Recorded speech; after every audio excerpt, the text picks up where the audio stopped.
Welcome to the Harvard Art Museums and tonight's lecture, The American Land Museum, Places as Cultural Artifacts. My name is Mitchell Johns, and I'm a senior living in Dunster House, and I concentrate in English with a secondary in computer science. And my name is Maya Swazo-Maller. I'm also a senior living in Winthrop House, and I study the history of art and architecture and computer science. Mitch and I are both members of the Harvard Art Museum Student Board, and we're delighted to welcome you to the museum on this evening on behalf of our student community. Please now be sure to turn off your cell phones and help me warmly welcome Martha Tedeschi, the Elizabeth and John Moores Cabot Director of the Harvard Art Museums, who will introduce tonight's program.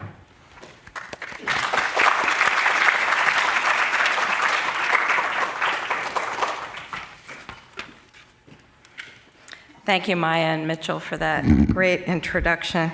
We're famous at the Harvard Art Museums for having introducers who introduce introducers and who then introduce the introducers before we get to the lecture.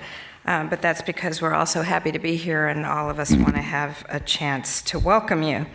So good evening, everyone. As a longtime museum curator myself, and now as director of the Harvard Art Museums, I'm delighted to welcome you to this year's Curatorial Innovations Lecture. Launched in 2014, the Curatorial Innovations Lecture is an annual collaboration between the Harvard Museums of Science and Culture and the Harvard Art Museums. Each year, the program brings to campus internationally renowned curators who are breaking new ground in the organization of exhibits, displays, projects, and are transforming the museum field through innovative curatorial practice.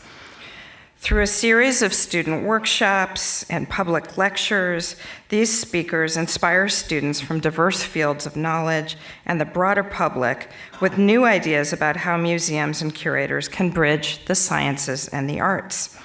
The partnership foregrounds the essential role that original works of art, specimens, artifacts, and archives play in teaching across disciplines, and seeks to provoke and challenge the way we think about curating these objects. We're thrilled tonight to welcome Matthew Coolidge to discuss his innovative work at the American Land Museum, which brings the museum to the object rather than the object into the museum. I want to warmly thank Jane Pickering, Peter Gallison, and the entire team of the Harvard Museums of Science and Culture for their continued partnership in this innovative program. The collaboration has already helped to catalyze broader conversations about curatorial practice on campus and will continue to move our shared work forward. Now, please join me in welcoming Peter Gallison, the Pellegrino University Professor of the History of Science and of Physics, to the podium to introduce our distinguished speaker. Peter.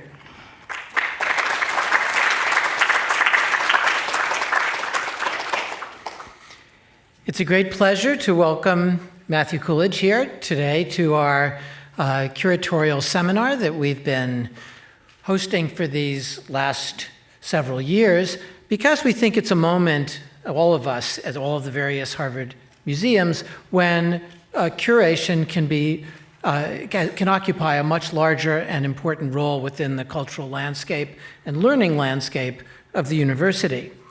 Matthew's work is exemplary because it cuts across the lines of our various museums, which run across from the Harvard Museum of Natural History, the Mineralogical Museum, the Anthropological Museum, the Peabody, the Art Museums, and the collection of historical scientific instruments. Many of the students in history of science with whom I've had the privilege of working have been interested in the question of how land itself can be considered a technical object as well as the host of aesthetic, historical, and social engagement. And so it was really a particularly great pleasure that Matthew's been willing to join us.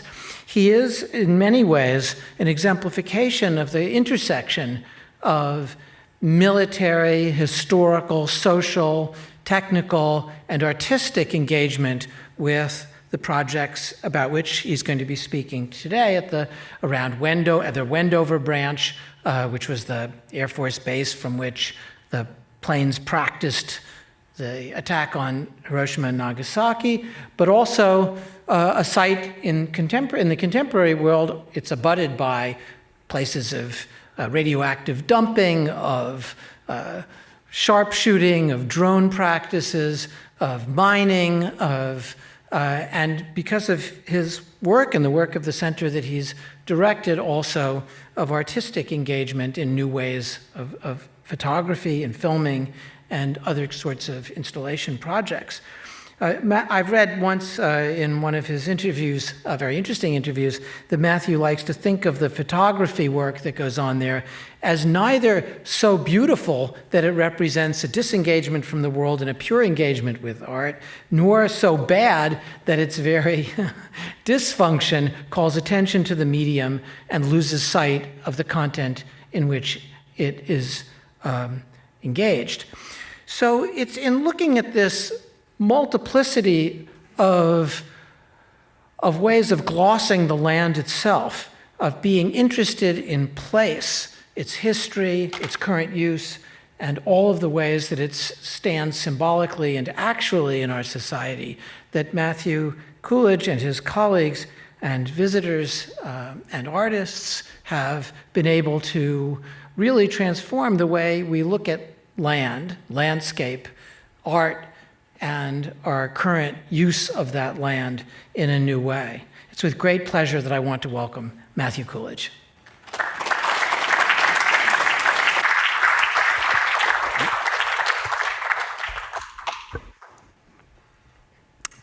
Can you hear me okay? I'm going to switch to this microphone. Yep, great. Well, thank you, Peter, for that wonderful introduction, and everybody else for enabling me to come share with you some images and ideas about the American landscape.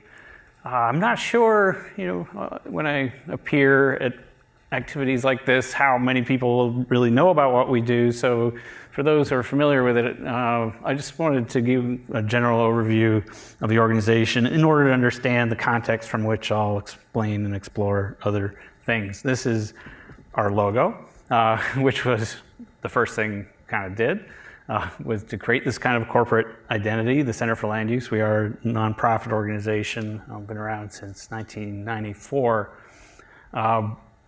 What we do is look at the built landscape of the USA as a kind of cultural artifact that we try and interpret and read in order to understand who we are, despite all the bigness and complications involved in such a big task. We're interested in the physical landscape as an architectural or a archaeological specimen in a way of contemporary culture.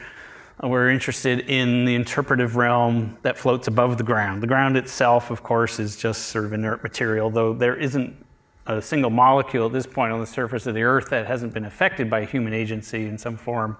So all of it is an artifact, really, everything on the surface. So we start with that as kind of a given, but still, by itself, of course, the ground means nothing. You have to elucidate meaning from it. And I'll just show this image, which I can't seem to not show, to explain the phenomenology of place. So here you have the inert landscape, some desert, and then you have the interpretive plaque that interprets something that happened there, but it's not really that engaged with the site. It very clearly was sort of added to the site. And then you have the guy with a hat interpreting the interpretive plaque. And then the guy with a camera doing some kind of video documentary about the guy with a hat who's interpreting the interpretive plaque that interprets the site. And then you have the thing that's invisible that makes all of this visible, the photographer taking a picture of the guy with a video camera doing a video about the guy with a hat who's interpreting the interpretive plaque that interprets the site. And of course, it doesn't stop there. There's me telling you about the photographer who took the picture of the guy with the camera anyways. And then there's maybe you telling somebody about me telling you about the photographer anyway. So this is where we work, in that realm of interpretation that floats above the ground, where meaning is actually constructed. So in a way, it has very little to do, on one hand, with the physical material of the Earth, though it has everything to do with it as well. The other basic principle I just wanted to convey in understanding the fundamental structure of the organization is that we always look at the other side of things too. We try and acknowledge the fact that the act of looking is at the same time an act of obfuscation. When your attention is directed towards something, it's immediately drawn from everything else, away from everything else. So there's always another side, and in fact, much of it is the other side. So there's always more to every story, and for every action, there's an equal and opposite reaction, as they say. And then this sort of fundamental paradox that you can have multiple points of view existing simultaneously about one thing. So it's that's something we keep in mind all the time too, is that there are many ways of looking at any given situation. It might even be this sort of quantum kind of cognitional condition we're in now. So we collect information on places, physical locations, we store information, we sort it, we classify it. The bedrock of our organization are selected locations that are locked down with some kind of lat long. They actually exist in space there. And our filing cabinets are bursting with information about these places, all sorted to location by state, but also these are our primary classification categories. Every kind of land use fits into one of these. We squeeze it in there. And it's really about information management more than reality. Obviously, you can have one thing be many things, and most things are many things, but still, in order to retrieve something, you have to know where it's stored. It has to exist in some compartment. Otherwise, it's all just a gray blob. And anybody who works in library sciences and stuff knows this very, very well. We all deal with this kind of classification system and how things are made to be concrete, even though they aren't, in order to be retrievable. But this also gives you a sense of how the center begins to look at the world in terms of its different organizational approaches. And we take the information that we collect, and the imagery is all done by people working for the organization, so we don't store historic photos. We occasionally use them in exhibits and things, but most of the time, 99.99% of the imagery and video that we use to make exhibits and things are taken by people working for the organization as a primary view. So rather than a secondary kind of image resource or image agency, we're not that. We have our first view. It may be secondary to those viewing it, but it's primed from the source, as it were, from us. So we do stuff for the web. We do actual exhibits. Most of our work is taking the information, the imagery, and doing these kind of thematic and regional exhibits for other institutions as well as our own facilities. We also arrange excursions into these spaces, connecting dots and having local representatives come on board to talk about things. We do field trips with school groups. We make publications. This is from a series, American Regional Landscape Series. This is about the Hudson River. We did 3 books now with Blast Books of New York. But primarily we understand that most of the audience for what we do is on the internets, and that's where our work really is absorbed. We are very ground-based, as you can tell, and we have several locations that we've had for years. We also have some that are ephemeral interpretive facilities, but our Desert Research Station near Barstow is about sort of the backspace of California, a backspace of Los Angeles, and deals with phenomenology about that landscape. A lot of creative projects relating to the way sound or really electromagnetic waves, in a sense, are sort of manifested, captured, manipulated for detection and for radar and remote sensing. So these are some of the kind of themes that we explore at the Desert Research Station, and we have a walking trail with a number of features. This is a kind of a sonic binoculars constructed by an artist named Deborah Stratman.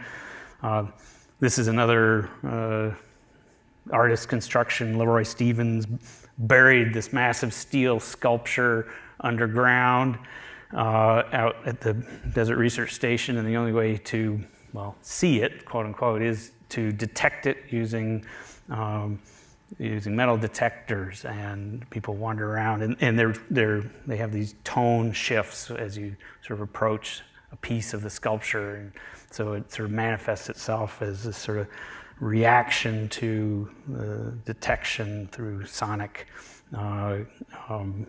seeing. Anyhow, at Wendover, Utah, we have on the edge of the Bonneville Salt Flats several buildings we rent from the county, and it's the old air base for World War II training, the Colonel Tibbitz's crew, as well as a lot of other activity during World War II. But it's a remarkable place because it's on the edge of one of the great voids of America, the Bonneville Flats and the Great Salt Lake Desert.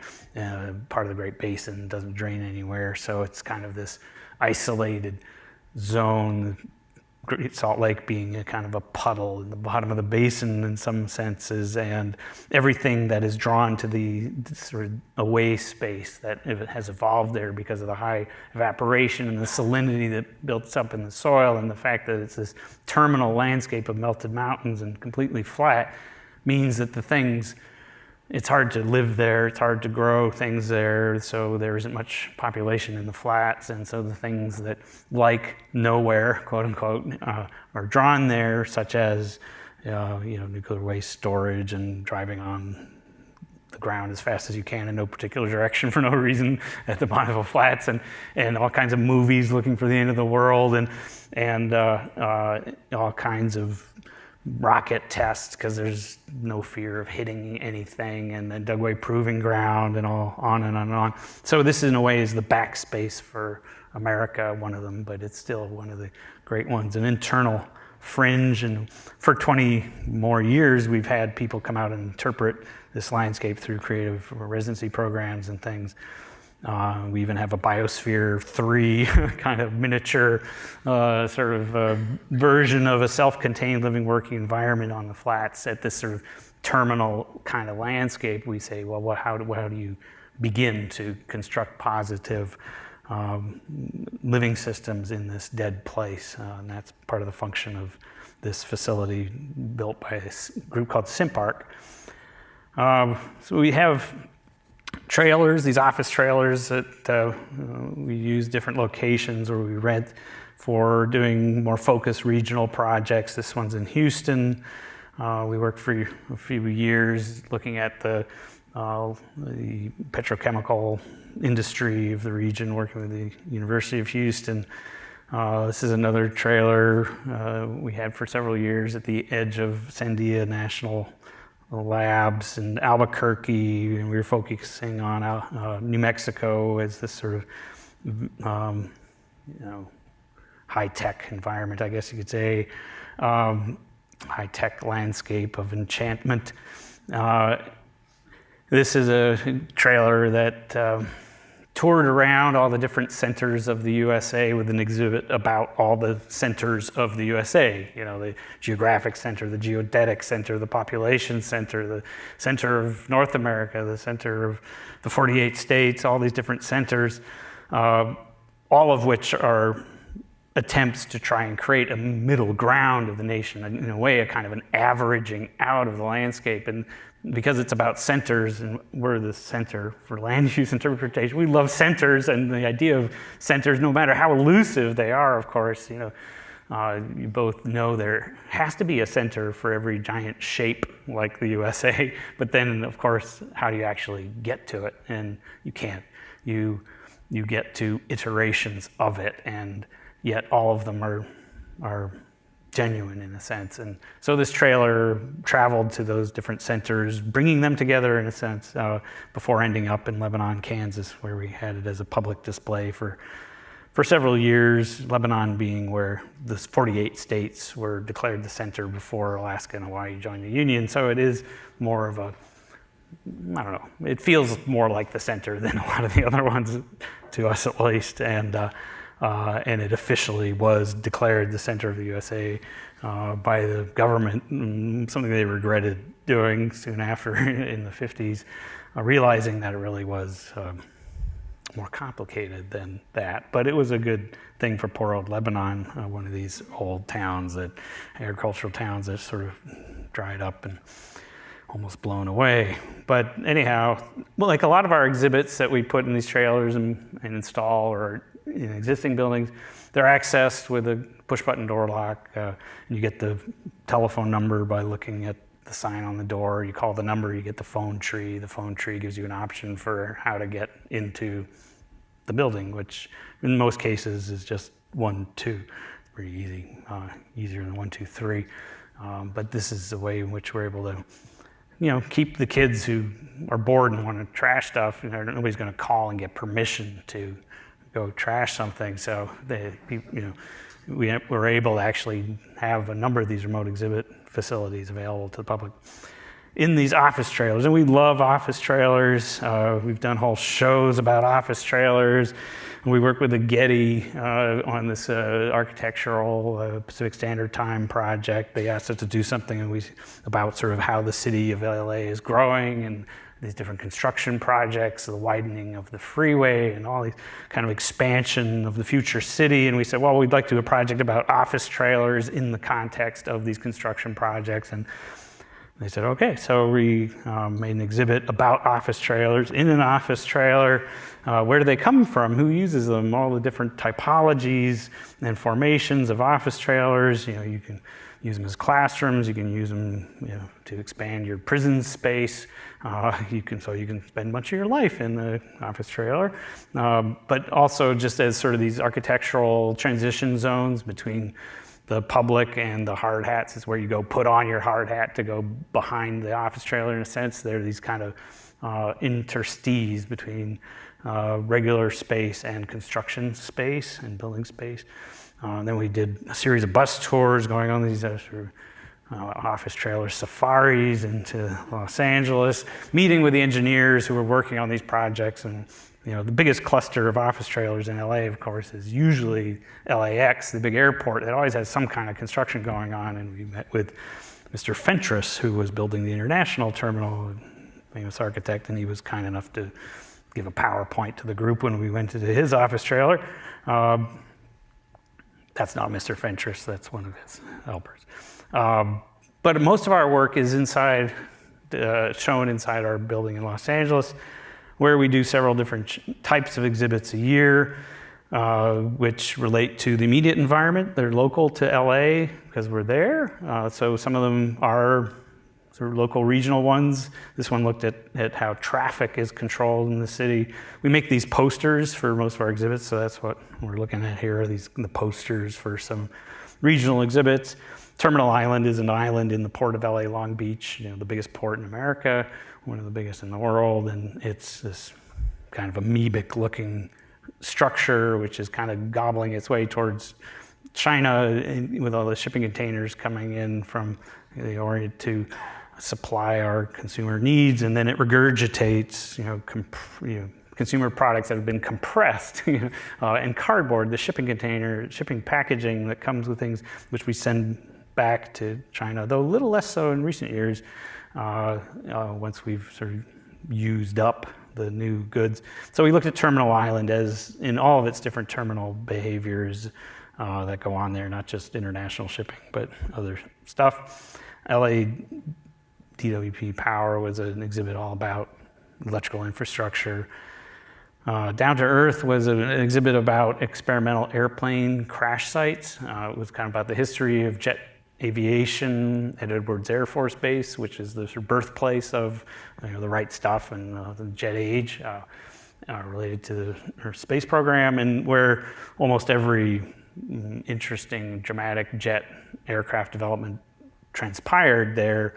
And often these things tragically fell to the ground in this realm of experimentation. And this exhibit looked at, we worked with a guy who was the historian for the Dryden Flight Research Center and had access to all these videos and things that had never been seen before that were just rotting away in a Quonset hut at Edwards. And then we did, of course, a bus tour to go visit crash sites. This was about parking. Parking being what we all want to do with our cars and what cars do for most of their life. We, especially out west, have a very big, deep relationship with vehicles, and so it seems a lot of attention goes to the roads and the design of vehicles and things, but very little attention goes to parking, which is what cars actually do most of the time. So we looked at parking, like why are parking spaces as wide as they are? How are they demarked?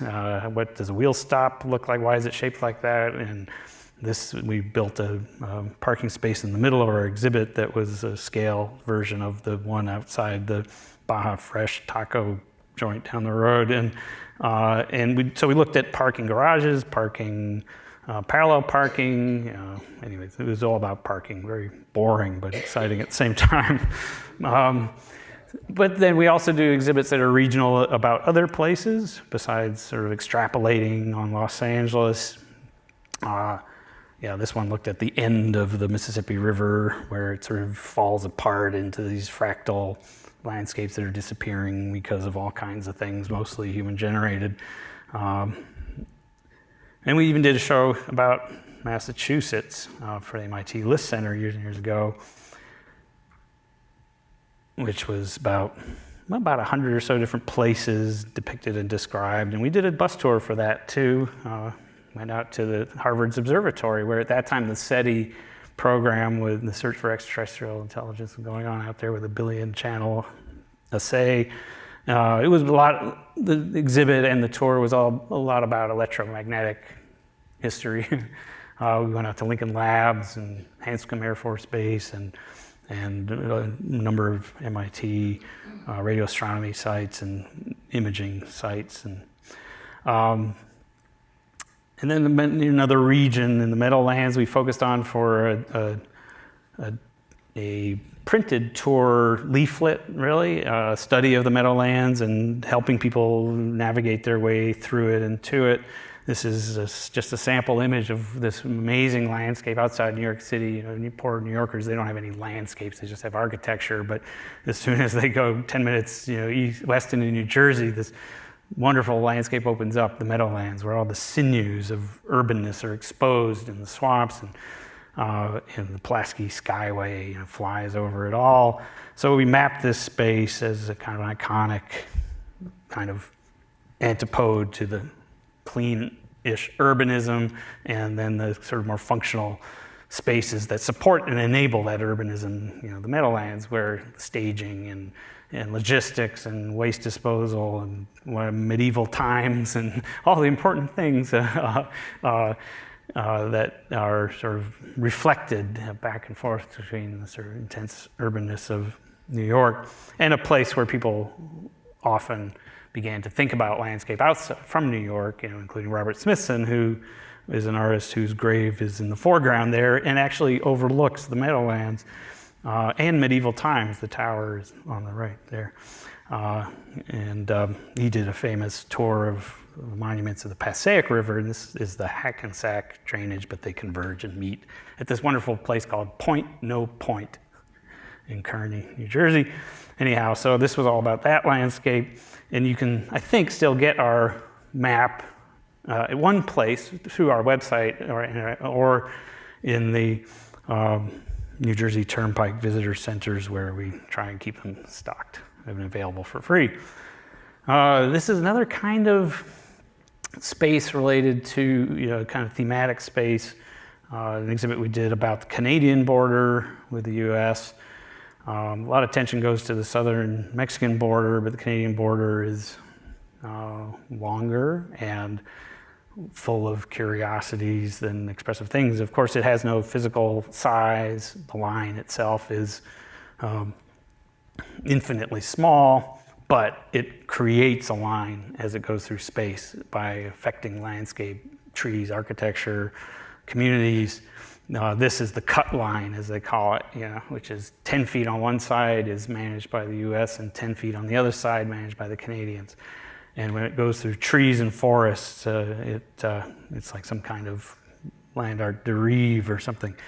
So we did an exhibit all about it, and we actually got the guy from the Boundary Commission for the U.S. to come give a talk about it, and he manages that cut line, that whole space, 5,000 miles, including the Alaska side. But we were focused for the exhibit primarily on the 48-state boundary, and we broke it down in these different chapters, and started in the east, just like America did, and started with the first thing that the border hits when it hits something, comes in out of the ocean and hits this bridge in Maine, where literally the international boundary is manifested as different paint and different maintenance schedules on the bridge.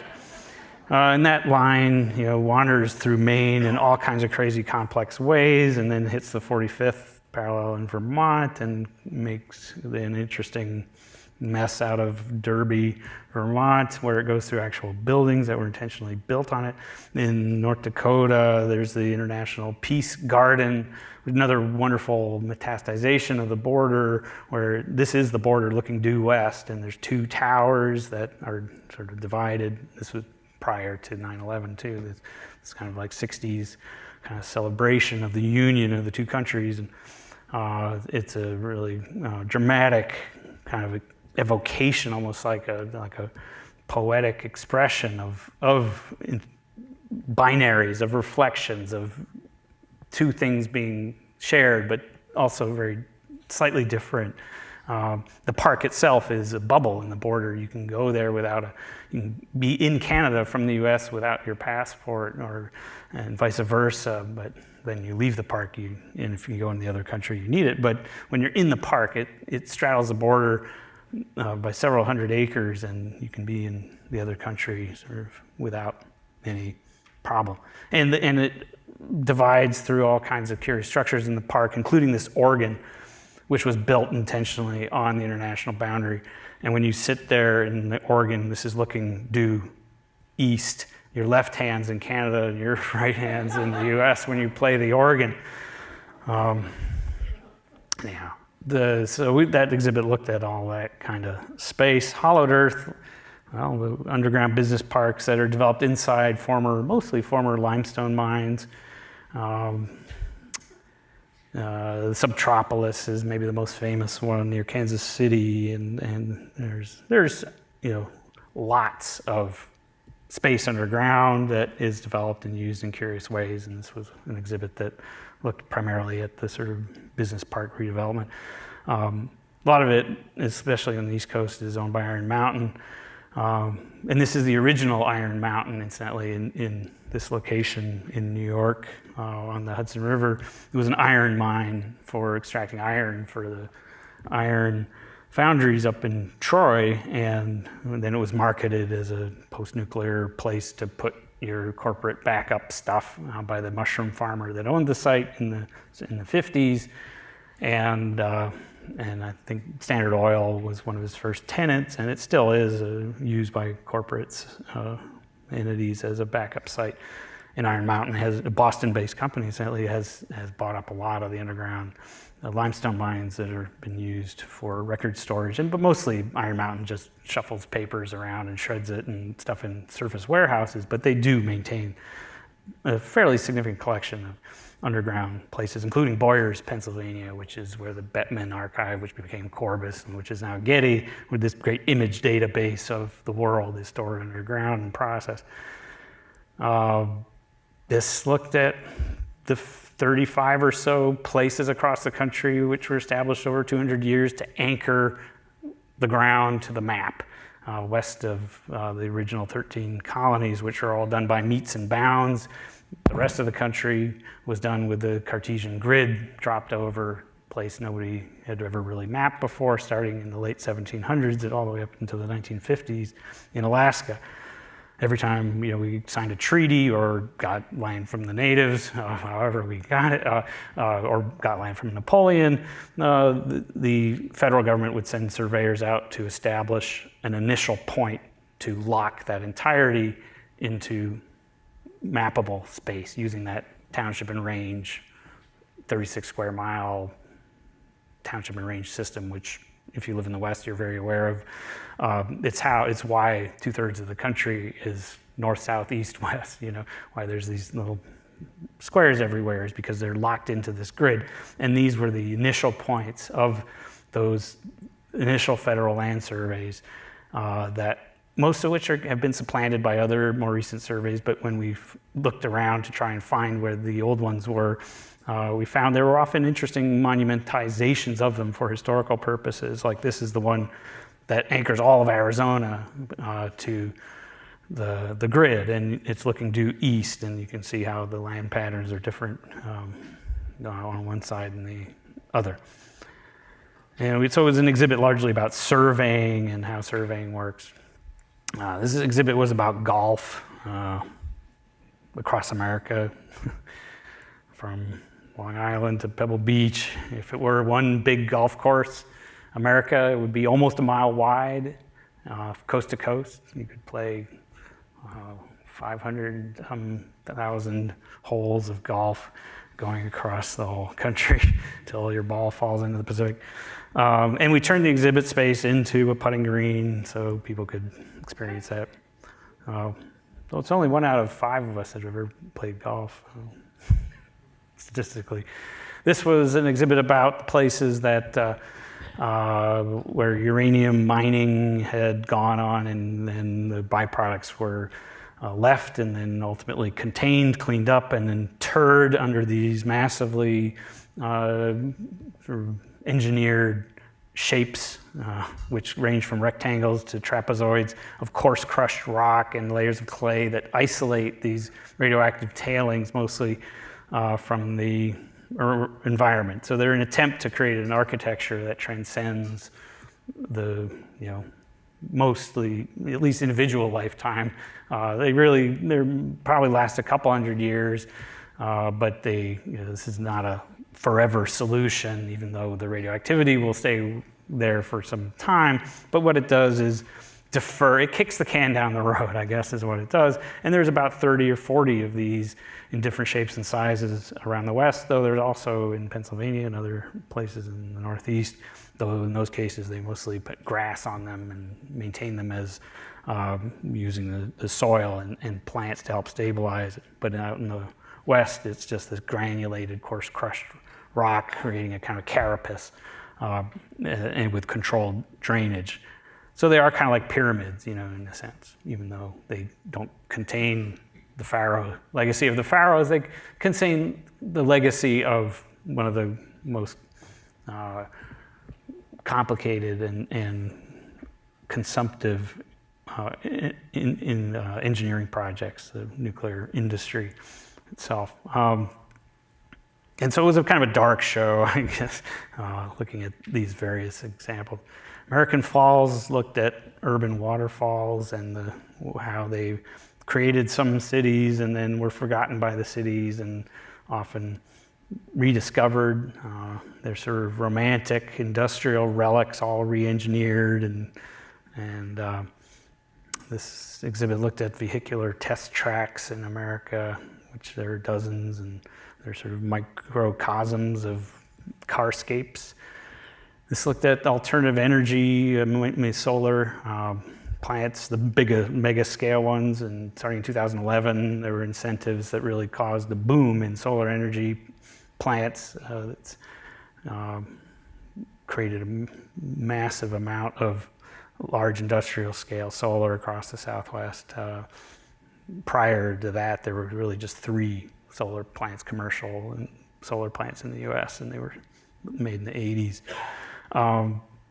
This looked at steel production, former steel production sites. This one looked at the internet on the ground, a lot of data centers. This looked at cold storage infrastructure, the way food moves through this cold chain. A lot of our exhibits are about windowless boxes in the suburbs, but that's kind of what America looks like in a lot of ways. Or that's where the real good stuff goes on, stuff we depend on. This looked at the way all the presidents have kind of, their legacies are formed to record their presidency and where their birthplace, their death place, their library, whatever it is. This is one of Lincoln's cabins, I think, but it's in bronze, the ruins of the cabin. This was about the roadscape but also it was about scale and magnitude, how the railroad changed the scale of the country. This year is the 150th anniversary of the Golden Spike, the first railroad to cross the country. And the nation was networked by that event and became kind of industrially cohesive landscape. So this exhibit looked at that, but also the model's version of it. So as if the whole country were a railroad layout at a one-to-one scale. We looked at the small scale, or actually large scale, the iterations of the monuments of this railroad landscape. Complicated thing, but anyways, it was an exhibit about large and small railroads. Recently, we did an exhibit about targets in America. This was a Google Earth show, though we did a lot of groundwork for it too. It was a research project into the 55 or so impact ranges that are scattered around the U.S., looking at also, though, at the whole notion of targeting and zeroing in and what targets are like, as these, bullseye targets, and how scanning the ground at Google Earth looking for bullseyes is kind of like a bombardier flying over the landscape looking for the right place to bomb. And they range from Florida to North Carolina. They're not just in the West, they're all over. And you start thinking of sort of Jasper Johns and things as you go through these. They can be quite beautiful. Almost done with this idea of just a very broad overview of where we're coming from. The Ground Our Food Eats was a show about NPK. If anybody who does any gardening understands the three principal elements of fertilizer and nitrogen, phosphorus, and potash. And it turns out that we import most of that stuff, and a lot of it is produced internally. In fact, since all the food we eat, more than 90% of the food Americans eat is done through industrial agriculture that's fed by the fertilization of industrial fertilizers. In a way, when we eat a vegetable, we're eating the farm product, but we're really kind of eating the nutrients that went into that field that then fed that plant or fed that cow. So if you follow the food chain in a way back to its source, if you source your food, it's not the farm, it's the places where the fertilizer came from. So literally, we're geophagists, eating the earth as we eat food. And this image is one of the more transformed places in Florida, where 75% of the phosphates used in industrial agriculture in America come from just this 40-mile wide stretch outside Tampa, where the Mosaic Corporation has been extracting phosphorus for a long time. Most of the nitrogen, that's the N in the NPK, comes from gas plants. This is the biggest nitrogen production plant in Louisiana, CF Industries. And this is a potash plant. Now, these are the evaporation ponds. The mine itself is deep underground, so it's not doesn't make a good picture. But when it's brought out from these underground solution mines where they run water through the mine to extract the potash and pump it to the surface and then evaporate it out, they use these dramatic colors to actually pigment the ponds to accelerate the evaporation process. And so that's real color. I mean, we shot this with a drone. That's what it looks like. Currently on view, we have this exhibit about helium. Helium is a thing that seems a strange thing to talk about from land use point of view because it has no substance really. It's the second lightest gas. It just wants to get out. It just wants to go to space. It wants to get away. It is invisible. It's odorless. But yet it is everywhere. It's one of the most prolific elements. It's everywhere except in the atmosphere because it's either in the ground or it's on its way into outer space. So we capture it to make balloons and blimps and things. We also use a lot of it, most of it these days, as a coolant for MRI machines and other imaging, because it has a very low boiling point, one of the lowest. So we looked at the physical infrastructure of helium, where it comes from and where it goes. And almost all of it, for years and years, came from Amarillo, Texas, where there's a giant federal helium reserve, which has now been auctioned off to 3 helium companies. This exhibit was our kind of first foray institutionally into the industrial gas world, which is one that's full of surprises. And this is one of just a handful, really 6 or 8 large helium plants in the US that process helium from natural gas and turn it into usable helium. And then we looked at the blimpscape, from the pre-World War II to the World War II period to the current period of blimps being used as surveillance platforms, the tethered aerostats along the US-Mexican border, for example. But that's not what I came to talk about. I came to talk about museums, and in a way I have been, but our investigations into land use all across the country, we come across all kinds of museums, and most of them fall into our cultural category of land use. When we did our executive decisions exhibit, for example, we found out, of course, that just about every president has a museum. And then there's museums for just about all the famous American historical figures out there. And there's museums for the rest of us, too, when we go. There's museums for cartographic features of the nation. Museums for the fencing that won the West. Museums for the borders that keep us separated. There's museums about the bounty of our agricultural lands. There's museums for the ingenious farm implements we've devised. Many of those kinds of museums. Museums about logging. Museums about just about every kind of food you could imagine, maple syrup to popcorn, and every kind of meat and potato.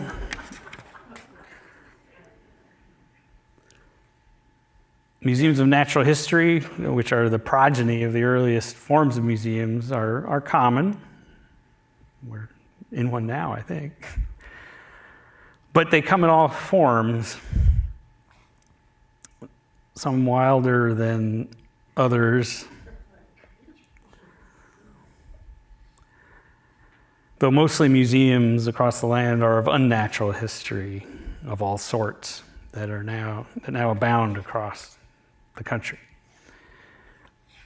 Extractive industries have their own museum pantheon, including salt, iron, phosphates, sulfur, dimensional stone, and even ethnic mining. And I imagine you'll find out what that is when you go inside the museum. Suitable for a nation that runs on gas, there are dozens of oil museums, starting with this, the first oil well in America, which should and is a truly industrial sacred site. There are several offshore oil museums on oil rigs, as well there should be. Renewable energy is represented by at least a dozen windmill museums scattered over the countryside, as well as visitor center-like museums inside things like dams and nuclear energy complexes and other energy facilities. National industriousness is represented in industrial museums across the land, often emerging out of local concentrated forms of industry like this project, which is a big industrial history museum on the grounds of the old steel mill at Bethlehem, Pennsylvania, most of which is now a casino. Another industriousness museum, the Precision Machining Museum, American Precision Museum in Windsor, Vermont. Gun museums, lock museums, not too many of those. Sanitary plumbing museums. I think this is in Worcester. I don't know if anybody's been to it recently. And in the communications and film industries, there's museums of film locations, TV museum. This is one of few. I think this might even be the only real museum about TV, the appliances, not TV, the content. Philo Farnsworth Museum in Idaho. There's telephone museums, which are disappearing, of course. I don't think there's any cell phone museums that I've come across yet. Lots of computer museums, more and more. There used to be very few, really shockingly few, but now there's a few more. Cryptology museums are kind of hard to find. Electromagnetic museums, and this is right next to the NSA. They're few and far between.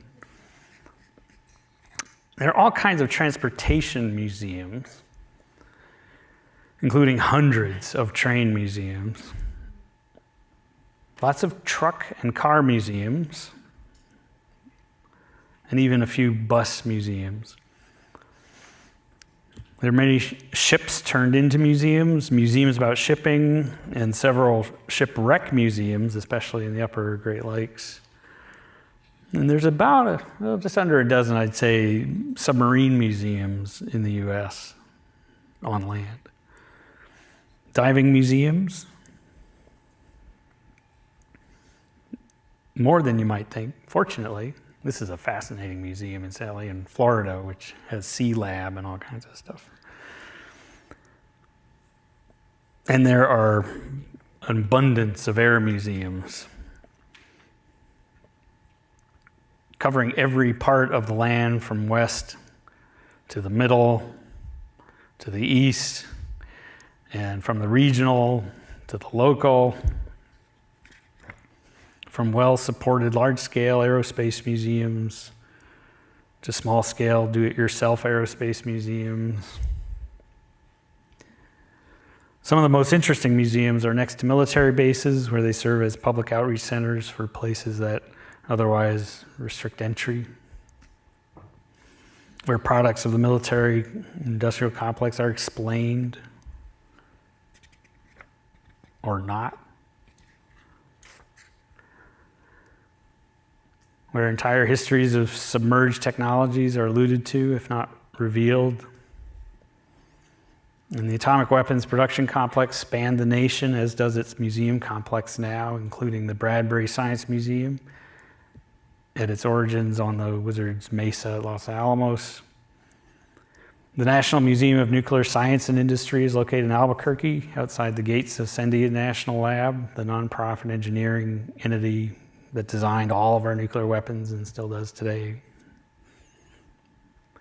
The Atomic Testing Museum is in Las Vegas, 60 miles from the Nevada test site, which is likely the most exploded place on Earth in terms of cumulative megatonnage.